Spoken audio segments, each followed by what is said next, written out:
Cuando Juan Manuel me dice tenés que hablar en 15 minutos de la mecanización del cultivo de maíz, dije, wow, qué desafío. Bueno, pero vamos a intentar meter en esos 15 minutos de siembra a cosecha. Yo como siempre voy como el salmón contra la corriente, vamos a ir de cosecha a siembra. ¿Por qué? Cuando arrancamos con el cultivo de maíz, arrancamos en este punto, en la cosecha, vamos a ver la evolución que han tenido estas máquinas para cosechar de manera correcta el maíz. Y vemos que estamos llegando a un tope evolutivo en donde los desarrolladores, los investigadores, ya no saben qué hacerle a la cosechadora. La cosechadora se autorregula, regula el cabezal, sistema de trilla, limpieza, sabe qué tiene que monitorear. Y pasa ahora que empieza a detectar también qué bolillero se está por romper. Te dice, este bolillero dentro de las 50 horas próximas se va a romper. Busca en el concesionario cuál tiene el repuesto más barato. Ve el día que va a llover, como comentaban recién. Ese día te llega a tu galpón para que lo cambies, que no haya lucro cesante. Entonces están preocupados. Che, ¿qué más le hacemos a la cosechadora? Y es un punto donde están trabajando principalmente en lo que es cosechadoras autónomas. Esto ya se presentó en China el año pasado. La Haishi es una cosechadora autónoma, funciona sola, son más chicas que las cosechadoras actuales y es una tendencia que hay en el mundo, principalmente asociada al gran flagelo que tiene el mundo, que es la compactación del suelo. Esto ya lo tenemos en marcha, prontamente va a estar también distribuido en gran parte del mundo. Pero cuando vemos los problemas que tenemos en cosecha de maíz, me retrotraigo a un slide de mi querido maestro Mario Bragaccini, en donde muestra que el 72% de los problemas están en el cabezal. Un cabezal que desgrana las espigas y provoca pérdidas, un cabezal que choca las espigas en las chapas cubrerolo y hace que esas espigas caigan fuera del cabezal. Y cuando vemos esos problemas tenemos que estar prestando atención a la tecnología que hay en chapas cubrerolo. Ya vemos fábricas nacionales en donde las chapas cubrerolo se regulan de forma automática, detectando dónde golpea la espiga, o la posibilidad de estar regulándolas independiente a una chapa versus las otras. Bueno, tener en cuenta de regular siempre antes de salir a cosechar, que no pasen las espigas promedio por esa chapa cubrerolo, que tampoco corten plantas, estrangular tanto para que me corten plantas, evitar eso. Pero un punto crítico de los más grandes que hay en la cosecha de maíz, en dónde se realiza el espigue, en dónde se va a desprender la espiga cuando estoy cosechando. Un estudio que realizamos hace 5 años demuestra que si el espigue se produce acá en el primer tercio de las chapas cubrerolos, se caen el 30% de las espigas fuera del cabezal. Sucesivamente, cuando llegamos al tercer tercio, esta zona de acá, como zona de espigue, ahí es donde tenemos la menor cantidad de pérdidas. 0,6% de las espigas caen fuera del cabezal. Entonces nuestra regulación tiene que estar preocupándonos en ese punto, llegar al tercer tercio de la zona de espigue.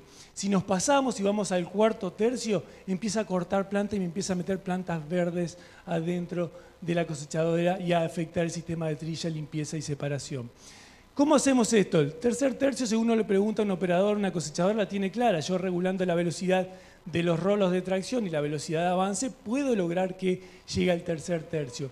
Pero el problema es cuando empiezan a aparecer maíces enanos por sequía, o donde tiene la inserción de la espiga muy baja, o hay malezas abajo, nunca podemos llegar y terminamos siempre cosechando en primero o segundo tercio con una gran pérdida de espigas que se caen fuera del cabezal. Ese estudio derivó en este tipo de desarrollo que ya lo tienen los cabezales nacionales o lo podemos adaptar a los cabezales más viejos. La posibilidad de regular el ángulo de ataque del cabezal maicero.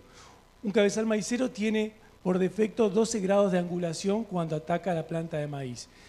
Cuando yo regulo el ángulo de ataque estoy logrando de que si el espigue se me produce muy adelante, le doy 2 grados más de inclinación y justamente tengo una resultante ahora vertical y horizontal que hace que con 14 grados de angulación el espigue se genere más atrás, teniendo menos pérdida. Caso contrario, si el espigue se me está produciendo muy atrás y me está cortando plantas, le bajo la angulación a 9 grados, lo hago más horizontal y el espigue se hace más adelante. Entonces, sin tener que variar la velocidad de avance y las revoluciones de los rolos, simplemente modificando 3 grados para arriba o para abajo, logro que el espigue se haga más atrás o más adelante sin tener las grandes pérdidas que estamos teniendo hoy en día en cabezal maicero. Segundo punto, entramos en la aplicación de fitosanitarios, uno de los puntos más controversiales que tenemos en la agricultura mecanizada de hoy. Un punto que es crítico y necesario. Según la FAO, vamos a tener aplicación de fitosanitario con productos químicos por los próximos 18 años. Mientras tanto, va a ir un avance de los productos biológicos que cuando llegados los 18 años van a ser los químicos reemplazados absolutamente por los biológicos. Pero mientras tanto, siendo Argentina uno de los países más eficientes del mundo en producir alimentos, junto con Brasil, siempre luchando ahí quién está en el podio, la aplicación de fitosanitarios con químicos es sumamente necesario. La ONU, la Organización de las Naciones Unidas, indica que para el 2050 la población mundial va a crecer entre 1.500 y 2.000 millones de personas más. La FAO, la Organización de las Naciones Unidas para la Alimentación y la Agricultura, dice que para poder alimentar a esas 1.500, 2.000 millones de personas más que vamos a hacer en el 2050, debemos incrementar la oferta de alimentos a razón de 3% anual. Es decir, casi un 70% más de alimentos de lo que estamos produciendo hoy en día. Si no lo logramos, los primeros que van a pagar los platos rotos son ellos, los niños. Se calcula que alrededor de 400 millones de niños en el mundo van a quedar sin alimento.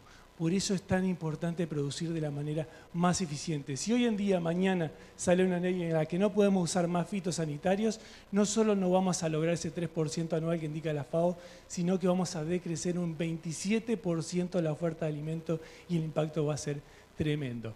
Sí, es cierto que estamos teniendo muchos problemas en la utilización de ese químico, por las mezclas de tanque, 33% de los casos de los problemas que tenemos es por máquinas sucias, mezclas incorrectas, exoderiva, esa gota que se fue, problemas de los equipos, manómetros en mal estado, picos, pastillas, filtros que no están en condiciones. Problemas que empezamos a tener los últimos años de carry-over, ese producto que me sobró adentro del tanque de la pulverizadora que no sabemos qué hacer, nos vamos al rinconcito, abrimos el grifo y lo estamos tirando en una zona concentrada en el lote, generando una contaminación muy grande que también se asoció a estas últimas tecnologías de aplicaciones selectivas o ultraselectivas en donde no tenemos la capacidad de saber cuánto me va a sobrar o no en el tanque. Empezar a sumar la tecnología de camas biológicas, que tanto se promueve y que tantos beneficios trae para no contaminar y tener menor impacto social. Otro problema serio que estamos teniendo es no corregir la calidad del agua en la aplicación de fitosanitarios.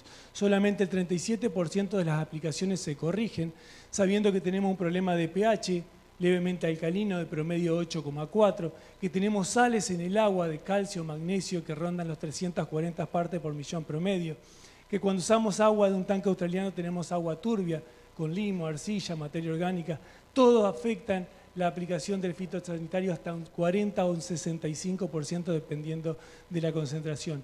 Mathieu dijo, un investigador inglés de la Facultad de Ciencias Aplicadas de Londres, que si no utilizamos tensioactivo, la aplicación es casi inservible porque no logramos que esa gota ingrese adentro del estómago, que no pase la capa serosa, no pase los tricomas, no pase los pelos del insecto y no podamos ingresar en el tiempo correcto. Entonces la no utilización de tensioactivos también afecta mucho.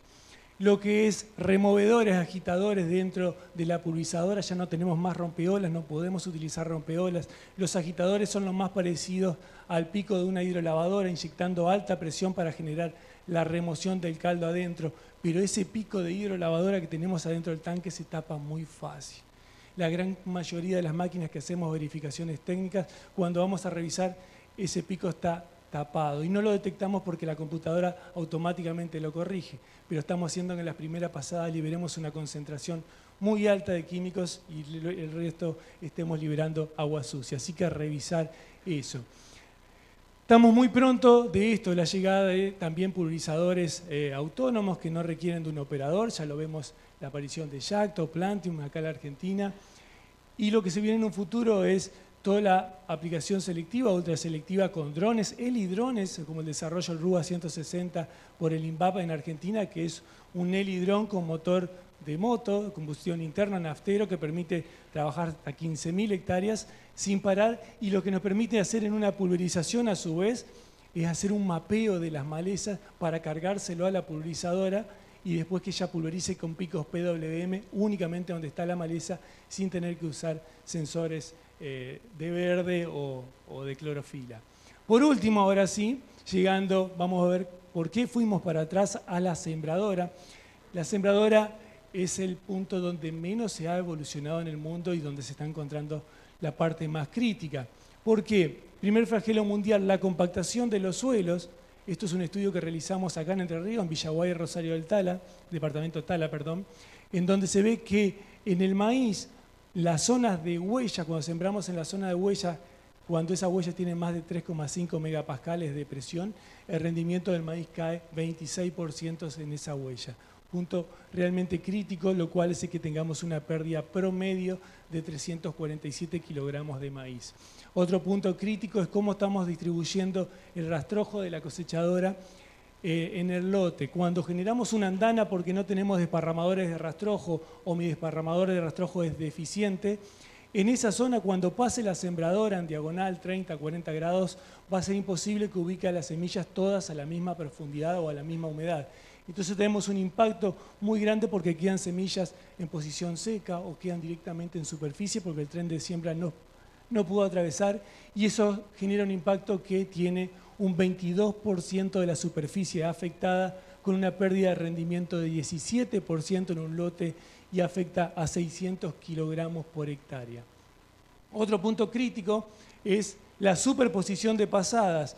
Hemos visto que los sistemas de corte línea a línea, o sea, que la sembradora detecte donde ya sembré y que no me deje una semilla en el lugar donde ya está sembrado, es una tecnología que tiene prácticamente 15 años y no se viene adoptando. Simplemente se adoptó en Argentina la sembradora que tiene dosificación variable con motores eléctricos o hidráulicos. Eso hizo su baja implementación. Sin embargo, tiene un impacto muy grande. El promedio nacional indica que si yo utilizo sistemas de corte línea a línea, bajo la cantidad de semillas en un 7%, ahorro 7% de semilla. Esto traducido entre ríos es un 10% de semilla, porque tenemos lotes más quebrados, con más árboles, y un rendimiento que aumenta en un 18% por tener menos competencia intraespecífica. Esto hace que el sistema de corte línea a línea se pague en las primeras 100 hectáreas. Lo que vemos acá es un desarrollo realizado entre el INTA, Oripon y Leaf Agrotronics, en donde es un embrague electromecánico que te permite hacer corte línea a línea en cualquier máquina, sin necesidad de que tenga motores eléctricos. Simplemente con que tenga un dosificador neumático yo puedo incorporar esto y tener estos grandes beneficios. Por otro lado tenemos la singulación, que haya una semilla donde tiene que haber una semilla. Es por eso que este punto va a ser crítico en función de la velocidad de avance de la sembradora. A medida que la velocidad de avance de la sembradora aumenta, la singulación va a caer. ¿Por qué? Es inevitable. La fuerza inercial y centrífuga de la semilla adentro del dosificador hace que cuando yo aumente la velocidad se desprendan, entonces empiezo a tener falla. Aumento el vacío, en vez de tener falla tengo dupletes y empiezo a complicar la singulación. En Argentina tenemos este efecto, 96% de promedio de singulación, lo cual me está impactando en 400 kilogramos por hectárea. O sea, solo por un problema de singulación, cada 100 hectáreas yo estoy perdiendo un equipo completo de maíz, solo por problemas de singulación. Si a esto le sumo la distribución de las semillas o la mala distribución de las semillas, empezamos a encontrar que la tolerancia del maíz, un promedio de Argentina, Brasil y Estados Unidos, es de 20% de coeficiente de variación en la distribución de la semilla. Por encima de ese 20%, por cada 10% que aumento el coeficiente de variación, estoy perdiendo 300 kilogramos por hectárea hasta el 60% de coeficiente de variación. El promedio de coeficiente de variación en Argentina es del 53%. Muchos de ustedes dirán, el monitor me está marcando 7% de coeficiente de variación. 7% lo marca el monitor que me está leyendo la bajada de la semilla en el tubo de bajada. Hay que medir en el suelo. En el suelo lo que pasa es muy diferente, ¿sí? Porque hay un rozamiento de semilla, porque hay rebote de la semilla en el tubo de bajada, porque hay un órgano de contacto. Y esto impacta en 2 camiones, 2 equipos completos de maíz que estamos perdiendo por cada 100 hectáreas por mala distribución de las semillas. Entonces, a medir, a bajarse del tractor, de la sembradora, a llegar al lote y medir la distribución de la semilla. Sí, medir el coeficiente de variación es una fórmula bastante compleja, pero hoy en día todos tenemos un celular y un montón de aplicaciones que me permiten medirlo de una manera muy sencilla. La uniformidad temporal, o sea que todas las plántulas emerjan al mismo tiempo, también es un punto clave muy estudiado en el mundo. En Argentina tenemos 7% de las plántulas que están emergiendo con una diferencia de una hoja verdadera con la planta contigua. Eso impacta en un 50% menos de rendimiento entre esas dos plantas, lo cual hace una pérdida también casi de 600 kilos por hectárea por problemas de emergencias temporales, lo cual nuevamente estamos perdiendo 2 equipos de maíz completos cada 100 hectáreas por no ubicar a toda la semilla a la misma profundidad. Es más, les digo, no es tan importante a la misma profundidad como a la misma humedad de suelo, con una variante más o menos de 1 centímetro. O sea, por singulación, por problemas de su uniformidad espacial y de su uniformidad temporal, estamos perdiendo $35.000 cada 100 hectáreas por problemas en la siembra. Por eso digo que nos demoramos en la evolución. Haber evolucionado en una cosechadora, haber puesto todos los cañones a evolucionar una cosechadora, siendo que tomamos una cosechadora de hace 30 años atrás a una cosechadora actual, más allá de la capacidad de trabajo, de que me monitorea un montón de factores, hay 300 kilos de diferencia entre una cosechadora de hace 30 años atrás a la de ahora. En cambio, haber iniciado los procesos evolutivos a través de la sembradora me puede impactar un 50% más de rendimiento. Estos son lo que se prevé de las sembradoras del futuro, lo que ya tenemos en Horsch, en Alemania, en Austria, en Argentina ya también trabajando, son sembradoras autónomas que están evitando justamente el error humano, porque justamente la inteligencia artificial, la automatización y evitar el error humano va a permitir que la evolución de la sembradora logre dar la seguridad alimentaria que tanto requiere el mundo, alcanzar ese 3% anual que indica la FAO para que cada chico del mundo pueda tener su alimento. Muchas gracias.